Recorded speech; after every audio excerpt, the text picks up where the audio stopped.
ঘরে যদি কোনো জিনের অস্তিত্ব বিদ্যমান থাকে তবে তার সাথে মোকাবেলা করার মতো শক্তি আল্লাহ তাআলা বেড়ালকে দিয়েছেন। বেড়ালটি জিনের সাথে থাকা নেগেটিভ এনার্জিগুলোকেও শোষণ করে ফেলতে পারে।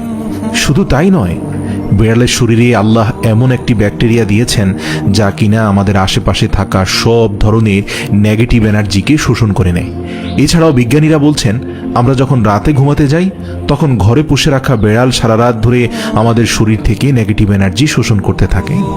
আল্লাহ রাব্বুল আলামিন বেড়ালের মাঝে কিছু বৈশিষ্ট্য দিয়েছেন যার কারণে এমন সুন্দর একটি মাখলুক আমাদের রোজকার জীবনের অংশ হয়ে উঠেছে।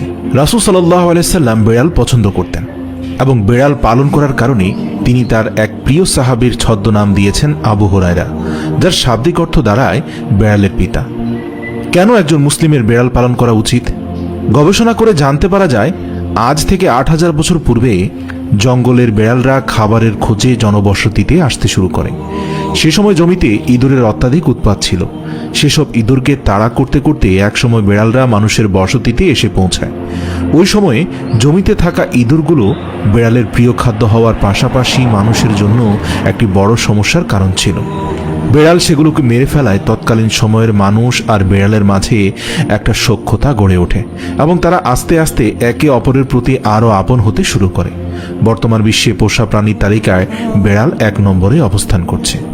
রাসূল সাল্লাল্লাহু আলাইহি সাল্লাম ইরশাদ করেছেন, শুধুমাত্র বেড়ালকে কষ্ট দেওয়ার কারণে এক বনি ইসরায়েলের নারীকে কবরে আযাব দেওয়া হয়। মহিলাকে আযাব দেওয়া হয় কারণ বেড়ালটিকে বন্দী করে রাখা অবস্থায় সেই মহিলা বেড়ালটিকে পানাহার করতে দেয়নি, তাকে কোনো খাবারও খেতে দেয়নি, যার কারণে বেড়ালটি মারা যায় এবং এর ফলে তার কবরের শাস্তি নেমে আসে। সহিহ বুখারী হাদিস নম্বর 3482। রাসূল সাল্লাল্লাহু আলাইহি সাল্লাম ইরশাদ করেন, বেড়াল সর্বদা নাপাক বস্তু হতে দূরে থাকার চেষ্টা করে। বেড়াল হচ্ছে এমন এক প্রাণী যে কিনা মানুষের আশপাশে ঘুরতে পছন্দ করে।